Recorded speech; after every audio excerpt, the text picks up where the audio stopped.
Kickboxing কেবল একটি খেলা নয়, এটি আত্মরক্ষা, শৃঙ্খলা এবং শারীরিক সক্ষমতার এক অনন্য মেলবন্ধন।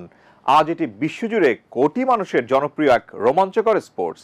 বাংলাদেশেও কিকবক্সিং এর জনপ্রিয়তা দিন দিনই বাড়ছে। শিহান মোস্তাফিজুর রহমানের হাত ধরে যে যাত্রা শুরু, আস্থা সাফল্যের শিখরে।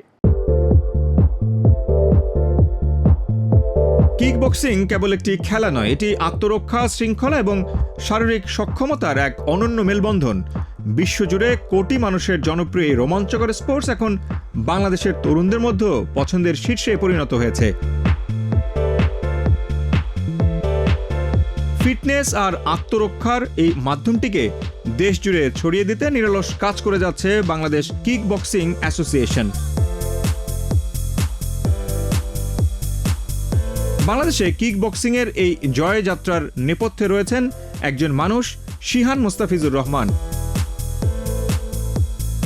৮০-এর দশকে কারাতে অঙ্গনে আলোড়ন সৃষ্টি করা এই ক্রীড়াবিদ নেপালে প্রশিক্ষণে গিয়ে প্রেমে পড়েন কিকবক্সিং এর। সেই প্রেম থেকেই ঢাকায় ফিরে কারাতে খেলোয়াড়দের নিয়ে গড়ে তোলেন কিকবক্সিং এর প্রথম টিম।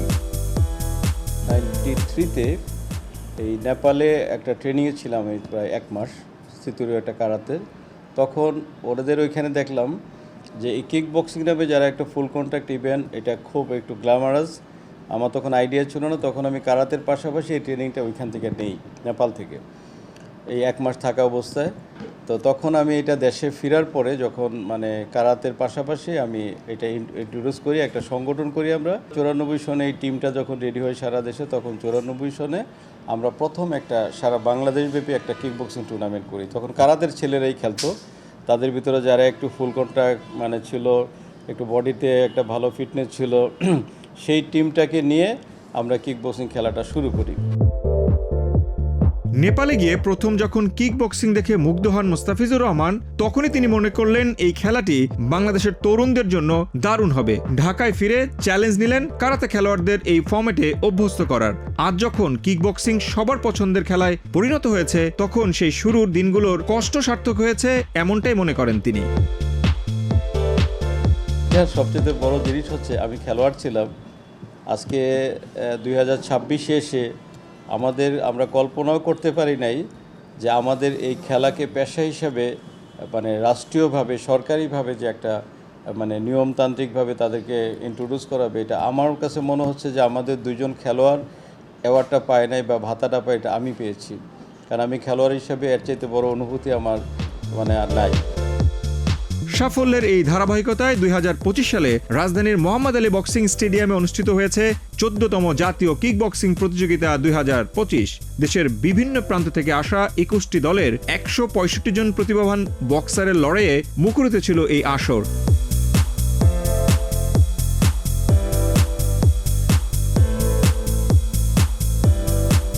আর এই আসরের সেরা পারফরমেন্সই বদলে দিয়েছে 2 তরুণ বক্সারের জীবন।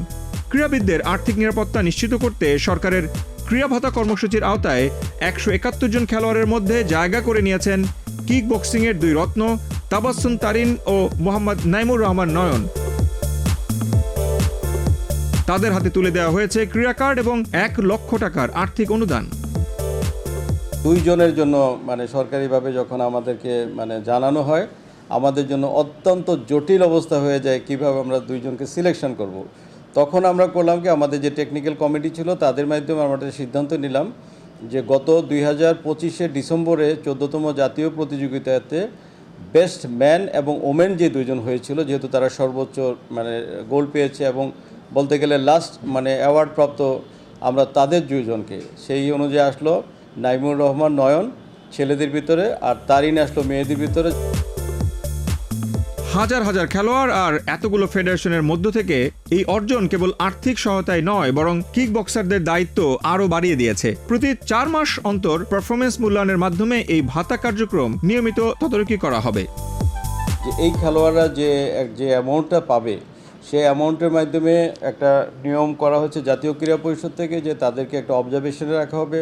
প্রতি 4 মাস অন্তর তাদের নামে একটা রিপোর্ট হবে, ক্রীড়া পরিষদকে অবগত করতে হবে যারা খেলার সাথে সংশ্লিষ্ট আছে কিনা, তাদের সব কিছু ঠিকঠাক আছে কিনা। পাশাপাশি আমরাও এর বাইরে আমরা একটা সিদ্ধান্ত নিয়েছি, আমরা প্রতি মাসে এটা মনিটরিং রিপোর্ট রাখবো আমাদের কাছে। শিহান মোস্তাফিজুর রহমানের হাত ধরে যে যাত্রা শুরু তা আজ সাফল্যের শিখরে। সরকার আর অ্যাসোসিয়েশনের এই সমন্বিত উদ্যোগ বাংলাদেশের কিক বক্সিংকে নিয়ে যাবে এক নতুন উচ্চতায়, এমনটাই প্রত্যাশা ক্রীড়া সংশ্লিষ্টদের।